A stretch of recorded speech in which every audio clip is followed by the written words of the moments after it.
My name is Cameron Paul, and I am the Chief of Police for the American Fork Police Department. I'd like to address the members of our American Fork and Cedar Hills community regarding some videos currently circulating on social media that have been presented in a way that calls into question some of the actions of our department. These videos are affiliated with an influencer on YouTube and other social media platforms and stem from a dispute involving Legos that originates in the state of Oregon. In this message, we will be presenting 4 different cases and police responses from our police department, and will provide a detailed overview as to what happened and what our actions were.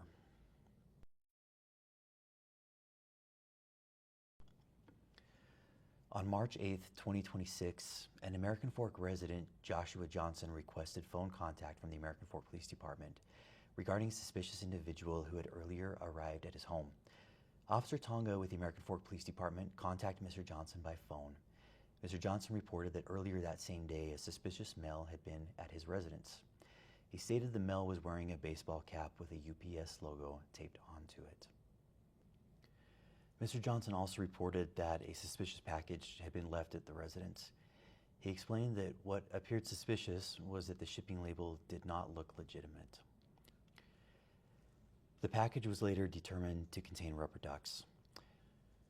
Mr. Johnson reported to Officer Tonga that he believed the male was an individual named Benjamin Snyder, who, according to Johnson, operates a YouTube channel.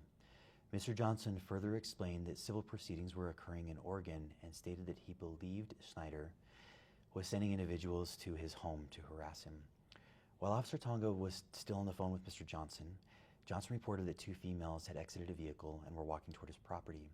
He also reported that a male driver remained inside the vehicle. Officers Tonga and Richardson responded to the area. Officer Tonga contacted the driver, who identified himself as Benjamin Adams. Although Adams initially stated he was there for unrelated reasons, he later admitted he had been filming Mr. Johnson while Johnson was walking around the exterior of his residence. Adams told Officer Tonga that an individual named Benjamin Snyder had flown into Utah on March 7th, 2026, and had contacted Adams requesting assistance with filming, for which Adams would be compensated by Snyder. Adams reported that Snyder had left prior to officers' arrival and stated Snyder was driving a dark-colored Hyundai passenger car. Officer Tonga issued Adams a trespass warning at Mr. Johnson's request and instructed him not to return to Mr. Johnson's residence. At approximately the same time, Officer Richardson arrived in the area and located a dark-colored Hyundai vehicle. Richardson initiated a traffic stop on the vehicle for failing to stop before the stop line at a stop sign and failing to stop completely at that stop sign. Richardson contacted the driver, who identified himself as Tyler Shaw. A rear passenger also identified himself as Benjamin Snyder. When Officer Tonga arrived at the scene of the traffic stop, he spoke with Snyder, who stated he was in Utah filming a series regarding civil proceedings originating out of Oregon. Both individuals denied any involvement in delivering the package. At that point, Officer Tonga determined that Adams, Shaw, and Snyder did not appear to have committed any violations of Utah's criminal code. Officer Tonga advised Shaw and Snyder that they were trespassed from Mr. Johnson's property and could not return. Both individuals acknowledged the trespass warning and were released. On March 9th, 2026, Joshua Johnson again contacted our department to report that a male was at his front door, ringing the doorbell and knocking. Mr. Johnson reported the male claimed to be part of a YouTube initiative, and Mr. Johnson stated that the male was harassing him. Johnson also reported that the male had pounded on the door, opened the screen door, attempted to open the front door, and had looked through some of the windows to the residence. Officer Hawkins with the American Fork Police Department responded and contacted the male, who identified himself as Christian Morgan. Morgan told Officer Hawkins he was attempting to help his friend Benjamin Snyder contact Mr. Johnson regarding a dispute involving a business known as Bricks and Minifigs and some alleged money that was owed. Officer Hawkins asked Morgan how he became involved. Morgan stated that Snyder had posted on Instagram indicating he was coming to Utah and needed assistance from locals to get around town.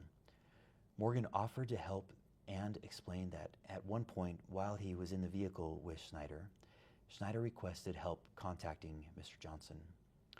Morgan told Officer Hawkins that Snyder was likely nearby in a church parking lot. Officer Hawkins determined that Morgan had falsely represented himself to Mr. Johnson through his doorbell camera as belonging to a nearby church congregation that did not exist. Morgan had also told Mr. Johnson that he had been sent by Johnson's church leader. Morgan acknowledged to Officer Hawkins that these statements were false and that he had made them at the direction of Mr. Snyder. Officer Hawkins issued Morgan a trespass warning and instructed him not to return to the residence.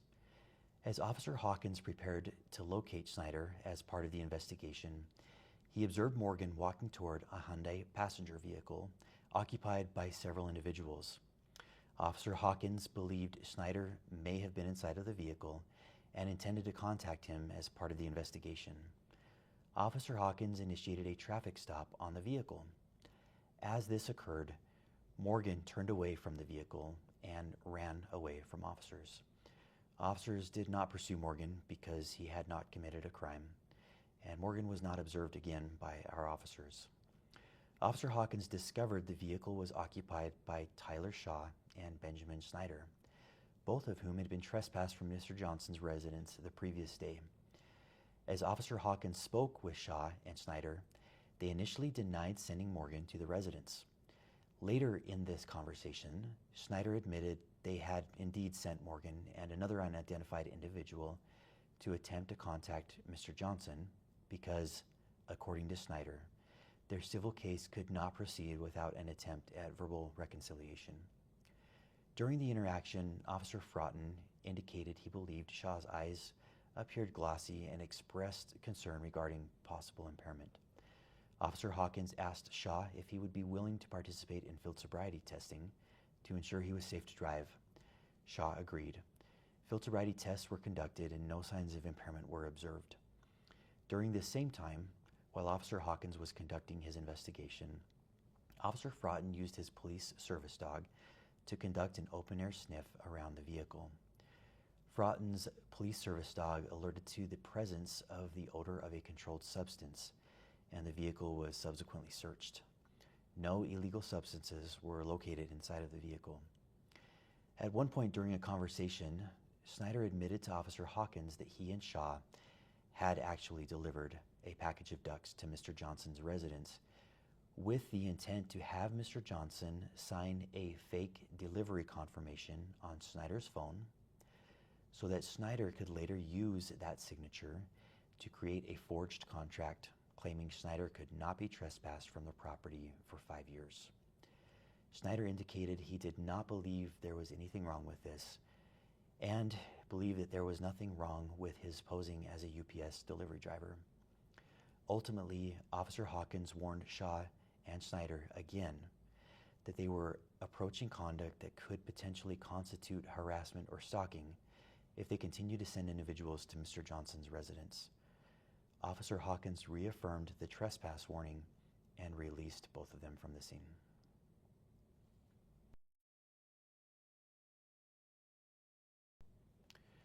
On March 10th, 2026, Kaylee Johnson, the wife of Joshua Johnson, reported that a female was standing near the front door of her residence taking photographs of the home. The female was described as wearing long, fake, curly hair. Shortly afterward, Joshua Johnson contacted police and reported he was going to shoot someone as a result of the ongoing harassment. Multiple officers immediately responded to the area. While en route, Officer Sumbot with the American Fork Police Department contacted Mr. Johnson by phone. Mr. Johnson reported that Benjamin Snyder and several affiliates were outside of his residence and had approached the home, frightening his wife and his children. When Officer Sumbot arrived, he located a vehicle parked north of the Johnson residence, and that vehicle was occupied by Sierra Lautz and Benjamin Snyder. Officer Sumbot asked what they were doing in the area. Snyder stated that he was involved in a court case and needed to provide legal paperwork to Mr. Johnson. Snyder indicated he worked for himself and that Lautz was his process server. Officer Sumbot then contacted Mr. Johnson to gather additional information regarding the situation. Mr. Johnson explained there was an ongoing dispute involving a Bricks and Minifigs franchise located in Oregon. Mr. Johnson stated that the prior owner, Crystal Law, had reportedly abandoned the store and requested that corporate representatives take over the location. Mr. Johnson identified himself as an employee of Bricks and Minifigs and stated that he had been sent to the store to secure the franchise location and protect company assets.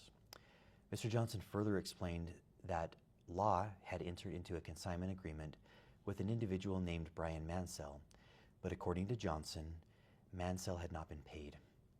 Mr. Johnson stated that when he arrived at the Oregon franchise location, Mansell demanded payment from Johnson and his business partner. Johnson reported that corporate representatives advised him they would address the consignment issue directly. However, Johnson claimed that Mansell continued attempting to hold Johnson and his business partner personally responsible under the agreement. Mr. Johnson also reported there were Lego sets believed to belong to Mansell that remained at the store. According to Johnson, they offered to return those items, but Mansell refused and continued demanding compensation. Mr. Johnson alleged that Mansell had hired Benjamin Snyder to harass, stalk, vandalize the store, threaten to murder the manager of the store, and forge signatures. Mr. Johnson then explained to Officer Sumbaugh several incidences from the previous days allegedly involving Snyder and or Snyder's affiliates. Officer Sumbaugh informed Mr. Johnson that Snyder stated he was present with a process server to serve legal paperwork.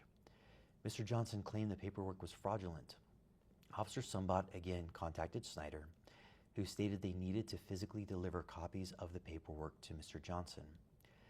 Officer Sumbaugh's report states, Snyder told me he was following the government's instructions and that Johnson keeps calling the cops on him to avoid getting in trouble for his crimes.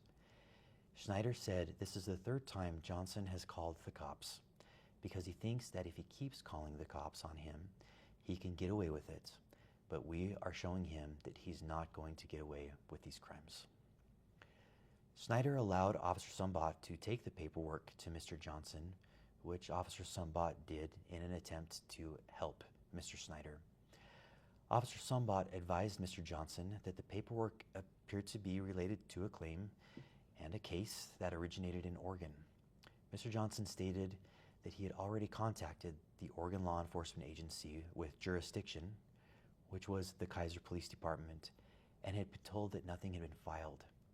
Mr. Johnson also stated he believed the situation was being created solely for YouTube content purposes and declined to accept service. Officer Sumbaugh contacted the Marion County Circuit Court in Oregon to verify the legitimacy of the paperwork. The court confirmed that the case was indeed legitimate, but that papers had already been served and no hearing date had yet been scheduled.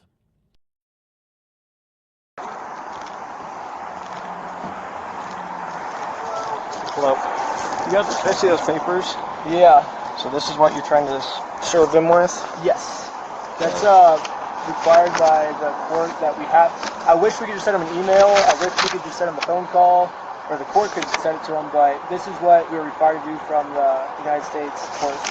So we're just following the instructions of the government. Have you guys been here before?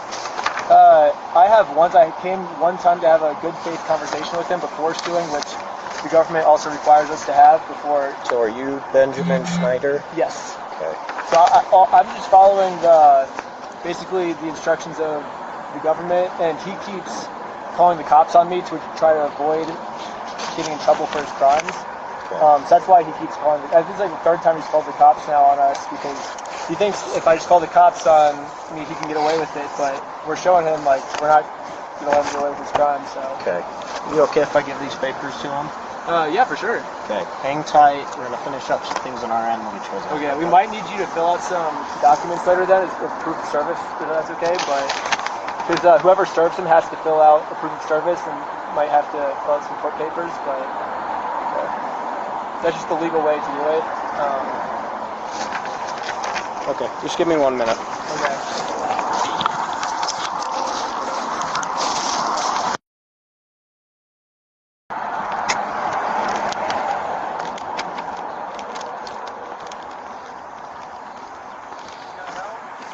What was that? Not help? He does not want the paper. So Does not want the papers? here's that back for you. Okay. He wanted you trespassed. While officers were speaking with the involved parties, a sign was also located on the park strip across from Mr. Johnson's residence. The sign depicted Mr. Johnson holding U.S. currency in both hands while standing in front of an elderly man lying in a hospital bed. The sign contained the statement, "I stole a dying man's life savings." Snyder admitted he had placed the sign earlier that day. Officer Sumbot advised Snyder that, based on the ongoing conduct being reported and observed, officers believed his actions were approaching the statutory elements of stalking under Utah law. Specifically, officers expressed concern regarding repeated appearances at the residence, directing multiple individuals to contact the family, photographing the home, and placing objects and signs at the property. Officers had already given Snyder earlier warnings. Snyder responded that he believed he was following court procedure. An individual commits stalking if the individual intentionally or knowingly engages in a course of conduct directed at a specific individual and knows or is reckless as to whether that course of conduct would cause a reasonable person to fear for the individual's own safety or the safety of another, or to suffer other emotional distress. Utah law defines a course of conduct as two or more acts directed toward a specific individual, including, but not limited to, following, monitoring, observing, photographing, surveilling, or communicating to or about an individual. It also includes approaching or confronting an individual, appearing at an individual's residence, contacting an individual's neighbors, delivering or placing objects on an individual's property, and using electronic communication or third parties to engage in such conduct. Based on the totality of the known facts at the time, officers established probable cause that Snyder had committed the offenses of stalking and targeted residential picketing under Utah law. Snyder was subsequently arrested and transported to the Utah County Jail.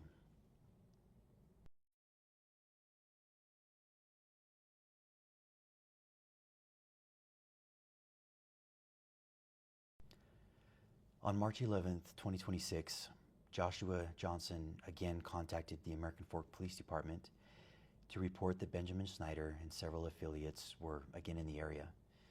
Mr. Johnson reported that the individual he believed had been stalking him was across the street from his residence, placing another sign containing Johnson's photograph. Johnson also reported that individuals involved were speaking with his neighbors.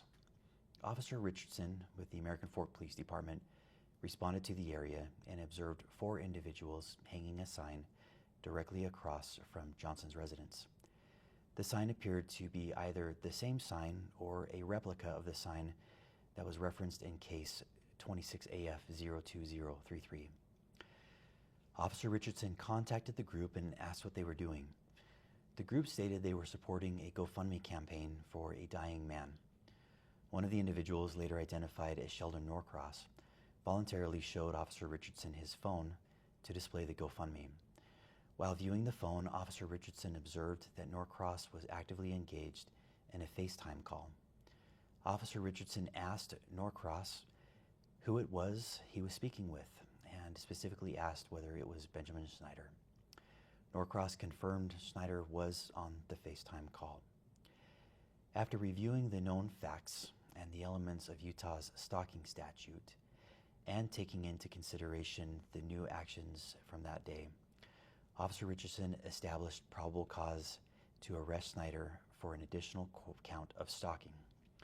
Specifically, Richardson believed Snyder was coordinating conduct through third parties that constituted a continued course of conduct under the statute we reviewed.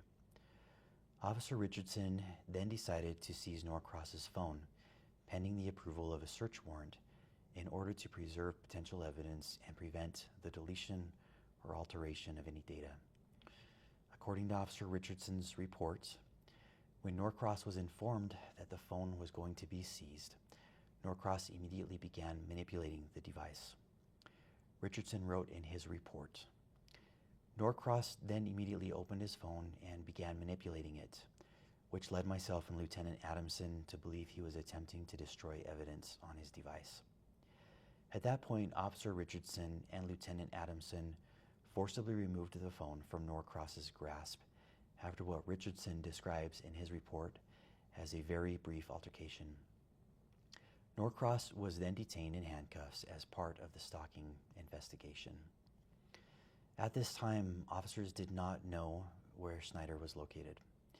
While still on scene, Officer Richardson received information from an American Fork resident stating that several YouTubers had been renting an Airbnb property from this citizen. Officers responded to the Airbnb with the intent to arrest Snyder for an additional count of stalking. Upon arrival, officers developed probable cause, including information gathered from video surveillance from the Airbnb, to believe that Snyder had entered the residence and had not yet exited. Officers then prepared a search warrant affidavit requesting authorization to enter the residence to locate and arrest Snyder. During contact with the Airbnb owner, the owner reported overhearing conversations about possible stolen Legos. Specifically, officers wrote in the search warrant affidavit, the homeowner also disclosed that he could hear multiple individuals inside the residence speaking about possibly stolen Lego toys they had taken. Based on that information, officers added a request within the search warrant affidavit seeking authorization to also search for and seize possible stolen property, including Lego merchandise.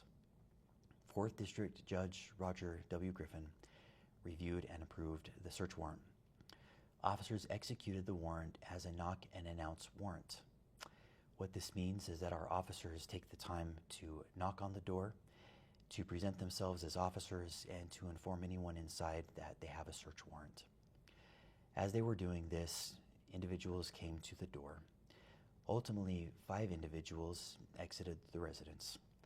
Those individuals were identified as Benjamin Snyder, Tyler Shaw, Stephen Allen, Sierra Lautz, and a male who was later identified as a 16-year-old juvenile. As the individuals exited the residence, they were placed in handcuffs while officers secured the scene. During Snyder's detention, Lieutenant Adamson took hold of Snyder's right arm. Lieutenant Adamson later reported that he felt Snyder tense his arm, at which point Adamson moved Snyder's right arm behind his back to place him into custody. Mr. Snyder later addressed this incident in one of his YouTube videos. In the X-ray image displayed by Mr. Snyder in that video, a small L is visible in the upper right-hand corner of the X-ray.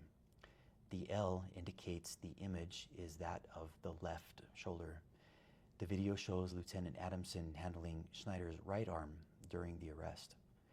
Additionally, officers documented no complaints of arm or shoulder pain by Mr. Snyder during his detention, transport, or booking process at the jail. All 5 individuals were transported to the American Fork Police Department. Due to limited interview room availability, the individuals were placed in a combination of interview rooms and holding cells while interviews were conducted. The juvenile male was also immediately released to his parents upon arrival at the police department. The 4 adult individuals agreed to interviews with Detective Nicosia. The contents of those interviews are documented in the Associated Police reports, which will be made available through a link accompanying this video. Ultimately, Detective Nicosia determined that Shaw, Allen, and Lautz appeared to have been acting at the direction and encouragement of Mr. Snyder. These 3 individuals were ultimately released from the police department. Mr. Snyder was subsequently transported to the Utah County Jail, where he was booked for an additional charge of stalking.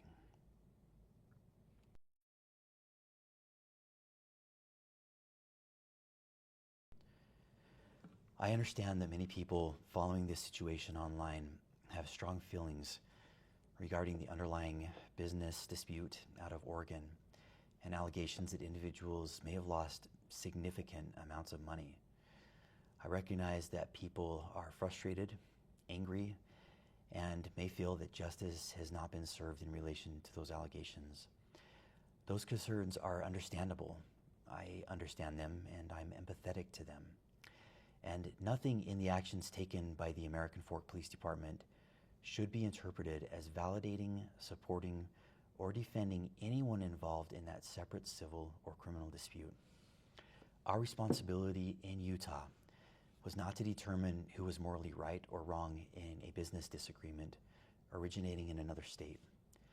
Our responsibility was to respond to conduct reported here in our community, evaluate the facts available to our officers at the time, and enforce Utah law as officers established probable cause that a crime had occurred. The fact that someone may believe they have been wronged financially does not exempt any individual from the laws governing harassment, trespassing, stalking, or other conduct within our jurisdiction.